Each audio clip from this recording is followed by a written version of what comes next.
Hello everyone, स्वागत है आप सभी का एक बार फिर से आपके अपने YouTube channel Mat Chem classes में। मैं हूं Vimal, your chemistry mentor from IIT Guwahati on this YouTube channel.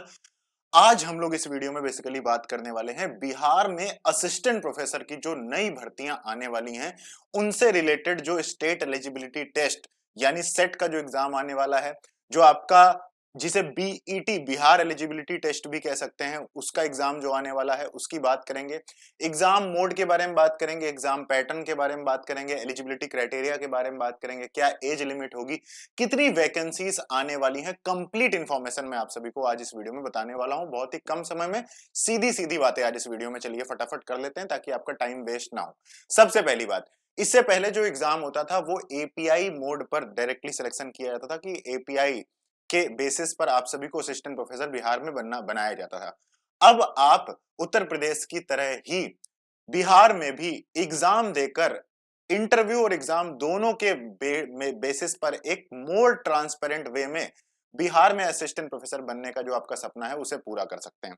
चलिए देखते हैं क्या क्या मेन मेन बात है। सबसे पहले तो यहाँ पर बात कर लेते हैं, ये आप सभी ने बहुत जगह इस न्यूज को ऑलरेडी देख लिया होगा कि विश्वविद्यालयों में शिक्षक भर्ती के लिए आपको लिखित परीक्षा देनी होगी।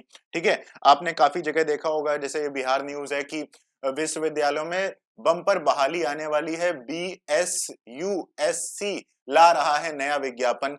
तो इसके बारे में जरा समझ लीजिए, ये आपका बिहार का state university service commission Bihar की तरफ से बनाया गया है। एक तरीके से जैसे उत्तर प्रदेश में यूपी पीएससी कराता है, उसी तरीके से बिहार स्टेट का यूनिवर्सिटी सर्विस कमीशन एग्जाम कराने वाला है आप सभी का असिस्टेंट प्रोफेसर का एग्जाम। ठीक है, तो सबसे पहले बात कर लेते हैं कि क्या है न्यूज, किस बारे में न्यूज है कि बिहार में असिस्टेंट प्रोफेसर की वैकेंसी आने वाली है 2026 में। ठीक है, ये वैकेंसी किस चीज के लिए होंगी, तो बिहार कंडक्ट कराई जाएंगी, conducted for the Bihar state universities. Bihar में जो स्टेट यूनिवर्सिटीज हैं जितनी भी, और जितने भी स्टेट गवर्नमेंट कॉलेजेस हैं, उनमें असिस्टेंट प्रोफेसर बनने की जो असिस्टेंट प्रोफेसर की जो वैकेंसीज हैं उनको फिल किया जाएगा इसके थ्रू।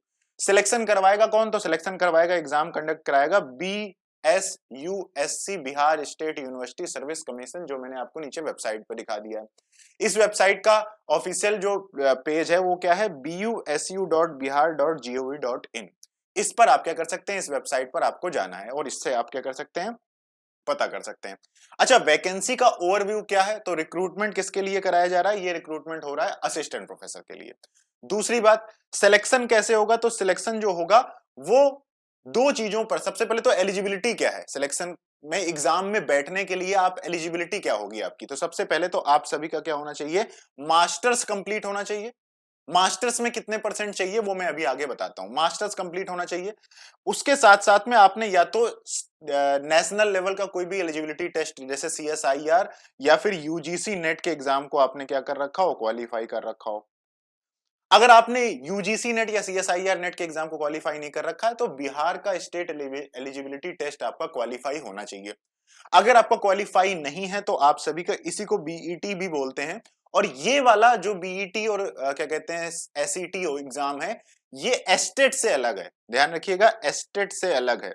एस्टेट दूसरा एग्जाम होता है, एस्टेट एक स्कूल के लिए एलिजिबिलिटी होती है। जो ये एलिजिबिलिटी टेस्ट होगा ये होगा कॉलेज के लिए, तो एस्टेट वैलिड नहीं है। ठीक है, सेट या फिर बेट जिसे बोलेंगे, उसको आपको क्वालिफाई करना है। तो अगर आपका अभी तक असिस्टेंट प्रोफेसर बनने के लिए नेट या यूजीसी नेट अभी तक क्वालिफाइड नहीं है, तो उसके लिए आपके लिए एक और गुड न्यूज लेकर आया हूं। वो गुड न्यूज क्या लेकर आया हूं कि काफी सारे मेरे फ्रेंड्स हैं जो ऑलरेडी बिहार में कार्यरत हैं, कॉलेजेस में हैं, स्कूल में हैं, और वो भी बता रहे हैं, और काफी न्यूज में भी ये बात चल रही है कि अप्रैल के मंथ में आपका ये सेट या फिर बीईटी का एग्जाम क्या होने वाला है, कंडक्ट होने वाला है, और उसके जस्ट बाद फिर आपका क्या होगा, एग्जाम आ जाएगा, और इस अप्रैल वाले मंथ वाले एग्जाम को आप देकर एलिजिबल हो जाएंगे। प्लस अगर आपने पीएचडी डिग्री कर रखी है, यही सारे नए नियम हैं। ठीक है, मैं ऑफिशियल नोटिफिकेशन को पूरा पढ़कर आपके लिए मैंने पीपीटी बना दी है, डायरेक्टली उससे ही हम लोग कवर कर रहे हैं। अगर आपने नेट सेट बेट क्वालिफाई नहीं कर रखा है, लेकिन अगर आपके पास पीएचडी डिग्री है, तो फिर आपको इन सब चीजों की जरूरत नहीं है। मास्टर्स प्लस पीएचडी डिग्री के बेसिस पर भी आप क्या कर सकते हैं, अप्लाई कर सकते हैं। ठीक है, अच्छा, वैकेंसी का ओवरव्यू ले लेते हैं। वैकेंसी के ओवरव्यू की बात करें तो हाँ, ये तो हो गया आपका बिहार के सेट के एग्जाम की बात हो गई। इससे पहले जो सिलेक्शन होता था वो किसके थ्रू होता था, एपीआई के स्कोर के बेसिस पर, एकेडमिक परफॉर्मेंस इंडिकेटर के बेसिस पर आपका क्या होता था, डायरेक्टली आपको इंटरव्यू के लिए बुलाया जाता था। और यहां पर सबसे बड़ी समस्या क्या थी, जिन भी स्टेट में ये अभी तक चल रहा है उसमें जो एक तरीके की क्या कह सकते हैं, मतलब कोई ट्रांसपेरेंसी नहीं थी एग्जाम में कि भाई किसको ले रहे हैं किसको नहीं ले रहे हैं, कुछ भी इस बात के बारे में फिक्स नहीं था। लेकिन अब इस पर एक अच्छा कदम सरकार ने उठाया है। अच्छा, अब जो करंट सिलेक्शन मोड है वो कैसे होगा, तो सबसे पहले तो आप अप्लाई करेंगे, एलिजिबल होने चाहिए, उसके बाद दो मोड होंगे, दो प्रोसेस होंगे। सबसे पहले आपका रिटन एग्जाम होगा, रिटन एग्जाम आपको क्वालिफाई करना पड़ेगा, रिटन एग्जाम क्वालिफाई करने के बाद आपको इंटरव्यू के लिए बुलाया जाएगा। जितनी वैकेंसीज आएंगी उनके 3 टाइम स्टूडेंट्स को इंटरव्यू के लिए शॉर्टलिस्ट किया जाएगा। ठीक है, तो अगर हम लोग बात कर लेते हैं एग्जाम पैटर्न की, तो जो आपका एग्जाम होगा वो 160 मार्क्स का आपका क्या होगा, ये एग्जाम होगा। और जो इंटरव्यू होगा आपका वो कितने का होगा, वो 40 मार्क्स का इंटरव्यू होगा। तो टोटल जो एग्जाम होगा वो 200 मार्क्स का होगा। और जो एग्जाम होगा आपका ये डिस्क्रिप्टिव इन नेचर होने वाला है। कंडक्ट कराएगा इसको BSUSC, तो ये आपका कंडक्ट कराएगा। एग्जाम जो होगा वो डिस्क्रिप्टिव नेचर का होगा। ठीक है, एमसीक्यू क्वेश्चंस नहीं होंगे, डिस्क्रिप्टिव देखने को मिलेगा। लेकिन आपको थोड़ा सा धैर्य रखना है, कुछ ही दिनों में जब नोटिफिकेशन आएगी तो हो सकता है कि उसमें डिस्क्रिप्टिव भी साथ में ऐड कर दिया जाए, मतलब एमसीक्यू भी साथ में ऐड कर लिया जाए। लेकिन एमसीक्यू ऐड करने का मतलब है कि फिर प्री मेंस का खेल हो जाएगा, तो प्री मेंस तो नहीं होने वाला है। इस वजह से आप सिर्फ और सिर्फ डिस्क्रिप्टिव के लिए क्या रहेंगे, रेडी रहेंगे। मतलब आपको थोड़ा अच्छे से पढ़कर जाना पड़ेगा। और इंटरव्यू का मार्जिन भी काफी कम रखा गया है, 20% मार्जिन है, 80% मार्जिन रिटन एग्जाम का है। तो ये बहुत अच्छी बात है, आपके पास सारा जो सिलेक्शन का खेल है वो आपके हाथ में है। इंटरव्यू में बहुत ज्यादा नंबर्स का डिफरेंस आपका क्रिएट नहीं होगा, तो ट्रांसपेरेंसी अच्छी हो जाएगी एग्जाम में। अब प्रीवियस वैकेंसी कब आई थी और अपकमिंग वैकेंसी कब आ सकती है, देखो इससे प्रीवियस वैकेंसी 2000 में आई, 2020 में आई थी, 5000 वैकेंसीज आई थी। लेकिन जितनी भी न्यूज कटिंग स्टार्टिंग मैंने आपको दिखाई है उन सब की माने तो आपकी अप्रोक्सीमेटली 9000 प्लस वैकेंसीज आने वाली हैं। और इसमें हर सब्जेक्ट में भर भर के वैकेंसी आएंगी। जैसे केमिस्ट्री की बात करते हैं, हम लोग इस चैनल पर केमिस्ट्री की स्टडी करते हैं, केमिस्ट्री के नेट की तैयारी करते हैं, केमिस्ट्री की हम लोग असिस्टेंट प्रोफेसर की तैयारी करते हैं। तो केमिस्ट्री की बात करें तो उसमें भी अच्छी खासी 200-300-400 वैकेंसीज आ सकती हैं, जो कि बहुत बड़ी संख्या होती है।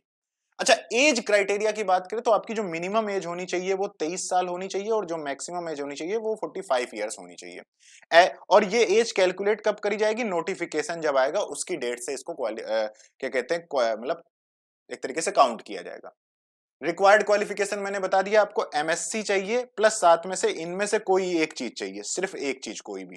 ठीक है, इसके अलावा मिनिमम क्वालिफाइंग मार्क्स की अगर हम लोग बात करें, एमएससी में मिनिमम मार्क्स आपके कितने होने चाहिए, तो 55% मार्क्स आपके एमएससी में होने चाहिए जनरल कैटेगरी के लिए, या फिर जिसको अनरिजर्व्ड कैटेगरी कह सकते हैं।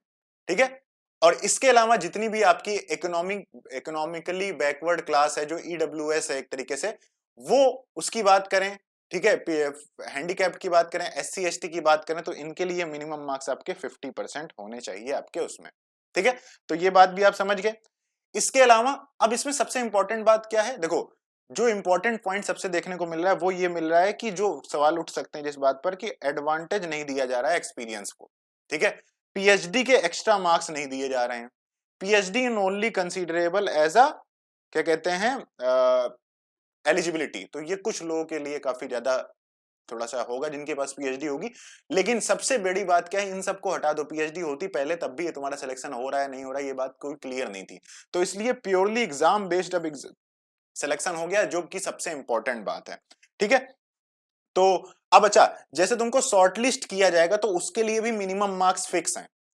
जनरल कैटेगरी में आपको मिनिमम 50% मार्क्स लाने पड़ेंगे। इसका मतलब है अगर 200 मार्क्स का पेपर आपका होगा पूरा, इसमें 160 और प्लस इंटरव्यू की बात कर लें 40, तो इन दोनों को मिलाकर आपके टोटल 100 प्लस मार्क्स होने चाहिए। इससे कम नंबर आएंगे तो तुम्हें शॉर्टलिस्ट नहीं किया जाएगा। ठीक है, और अगर इंटरव्यू के लिए बात करें तो इस 160 में से आपके 50% होने चाहिए, तो 320 मार्क्स, सॉरी 160 में से आपके 50% मार्क्स होने चाहिए, तो 80 प्लस मार्क्स आपके होने चाहिए, 80 प्लस। ठीक है, तो यहां पे मैं इसको हटा देता हूं। इंटरव्यू में बुलाने के लिए मिनिमम मार्क्स भी आपको लाने पड़ेंगे, वो होंगे आपके 80 प्लस मार्क्स। तो 80 प्लस मार्क्स आपको लाने पड़ेंगे। इसके बाद फिर आपको इंटरव्यू में भी 50% का मतलब हो गया 20 प्लस मार्क्स लाने पड़ेंगे और फाइनल मेरिट में 100 प्लस मार्क्स लाने पड़ेंगे। हालांकि ये सारी बातें जब नोटिफिकेशन आएगी उसमें एक बार फिर से क्लियर कर दी जाएगी, बट ये अभी तक के जितनी प्रीवियस नोटिफिकेशंस हैं उनसे निकालकर और जो आपका नया रूल आया उससे निकालकर मैंने आप सभी के लिए क्या करा गया है, आपके लिए ये मैंने पॉइंट सारे निकाले। इसके बाद जो टाई ब्रेकिंग क्राइटेरिया की अगर बात कर लेते हैं कि अगर सेम मार्क्स आ जाते हैं तो फिर किसको प्रेफरेंस देंगे भाई, जिसके हायर एग्जाम्स होंगे, मार्क्स होंगे रिटन एग्जाम में। अगर रिटन एग्जाम में भी सेम है, इंटरव्यू में भी सेम है, तो जिसकी एज ज्यादा है। अगर एज भी सेम है, इंटरव्यू में भी मार्क्स सेम है और रिटन में भी सेम है, तो फिर जिसने जल्दी अप्लाई किया है भाई, जल्दी आ और जल्दी पा वाली बात हो जाएगी। ठीक है, ट्रांसपेरेंट सिलेक्शन प्रोसेस हो गया है, नॉलेज बेस्ड हो गया है, जिससे क्या होगा, यूनिवर्सिटीज में जो टीचिंग की और रिसर्च की क्वालिटी होगी वो अच्छी हो जाएगी। क्योंकि अब थोड़े कॉम्पिटेटिव एग्जाम के थ्रू जब भी कहीं पर सिलेक्शन होता है तो हम ये पाया गया है डाटा वाइज कि अच्छे कैंडिडेट्स क्या होते हैं, रिक्रूट होते हैं directly as per the direct recruitment from the APIs को। ठीक है, इसी वजह से हर स्टेट में ये चीज लाई जा रही है और मेन सबसे बड़ा मेन मोटो तो यही है कि जो ट्रांसपेरेंसी है वो हो जाए। तो असिस्टेंट प्रोफेसर बिहार का जो एग्जाम होने वाला है, बिहार में असिस्टेंट प्रोफेसर के लिए मैटकेम क्लासेस के ऐप पर आपका बिहार का असिस्टेंट प्रोफेसर का केमिस्ट्री का कोर्स मैटकेम क्लासेस प्रोवाइड कर रहा है। इस कोर्स के माध्यम से आप जो सेट का एग्जाम आने वाला है उसको भी क्या कर सकते हैं, क्वालिफाई कर सकते हैं। आपको सेट के क्या कहते हैं, सेट के लिए इसी कोर्स को आपको ज्वाइन करना है। ये दोनों ही कोर्स मैटकेम क्लासेस के ऐप पर अवेलेबल हैं। ये दोनों नंबर दिए हुए, इन दोनों नंबर पर कॉल या व्हाट्सएप कर लीजिए, आपको हमारी टीम खुद ही रीच आउट कर लेगी। या फिर आप गूगल प्ले स्टोर पर जाइए और मैटकेम क्लासेस के ऐप को डाउनलोड कर लीजिए। अगर आपके पास एप्पल का फोन है या फिर लैपटॉप पीसी के थ्रू कोर्स ज्वाइन करना है तो आप सिंपली अपने ब्राउजर पर जाइए, क्रोम पर जाइए या फिर सफारी पर जाइए, मैटकेम क्लासेस सर्च करिए, MatChem classes dot online website open करिए। इसको जैसे ही आप क्लिक करेंगे तो क्लिक करने से क्या होगा कि आपके पास इस तरीके से वेबसाइट ओपन हो जाएगी। यहां पर आप जहां CSIR नेट या फिर जो भी कैटेगरी लिख रही होगी, यहां पर क्लिक करके आपको असिस्टेंट प्रोफेसर जॉब्स पर कैटेगरी में क्या करना है, सेलेक्ट करना है। इसके बाद फिर आपको क्या होगा, असिस्टेंट प्रोफेसर की कैटेगरी खुल जाएगी। उसके बाद ऑल कोर्सेज पर क्लिक करना है। ऑल कोर्सेज पर क्लिक करने के बाद ये आपका बिहार का असिस्टेंट प्रोफेसर का कोर्स आपके सामने ओपन होकर आ जाएगा। इसको जैसे ही आप ओपन करेंगे तो इसमें आपका सिलेबस, आपके लिए टेस्ट सीरीज, आपके लिए हर टॉपिक के नोट्स, कंप्लीट सिलेबस की आपकी जो केमिस्ट्री है और क्वेश्चन बैंक आपको इस ऑनलाइन कोर्स में देखने को मिलेगा। 3199 इसकी फीस है, करंटली ऑफर चल रहा है ऐप पर। 6 मंथ की आपकी वैलिडिटी है इस कोर्स की। हालांकि जब तक एग्जाम नहीं होगा आपका बिहार का, तब तक इसकी वैलिडिटी रहेगी। ठीक है, इसके अलावा अगर आप मोबाइल एप्लीकेशन से टैबलेट के थ्रू कोर्सेज को ज्वाइन करना चाहते हैं तो फिर आपको मैटकेम क्लासेस का ऐप गूगल प्ले स्टोर से डाउनलोड करना है। अगर मोबाइल ऐप से या फिर टैबलेट के थ्रू एप्पल के फोन से आपको कोर्स ज्वाइन करना है तब भी आप सफारी में जाकर मैटकेम क्लासेस डॉट ऑनलाइन की वेबसाइट से ही कोर्स को एक्सेस करके ज्वाइन कर सकते हैं। आपको मैटकेम क्लासेस का ऐप डाउनलोड करके उसमें भी सिमिलरली कैटेगरी असिस्टेंट प्रोफेसर में ऑल कोर्सेज में जाकर अपना कोर्स सेलेक्ट करके उसको वहां से डायरेक्टली ज्वाइन कर सकते हैं। अच्छा, कोई भी क्वेरी रह गई हो, आपके कोई भी डाउट हो, तो आप क्या कर सकते हैं, इन दोनों नंबर पर आपकी प्रिपरेशन से रिलेटेड कोई भी डाउट हो आपको, आप इन दोनों नंबर पर एक तो या तो कॉल कर दीजिए, कॉल नहीं होती तो इन दोनों नंबर पर आप एक व्हाट्सएप मैसेज लीव कर दिए तो हमारी टीम आपको रीच आउट कर लेगी। आप मुझसे क्या कर सकते हैं, बात कर सकते हैं। ठीक है, so thank you so much guys for joining us in this session. कोई भी डाउट, कोई भी क्वेरी रह गई हो या फिर कोई भी सजेशन हो तो मुझे जरूर कमेंट करके बताइएगा। मैं खुद आपके सारे कमेंट्स का क्या करूंगा, रिप्लाई करूंगा। Thank you so much guys for watching this video.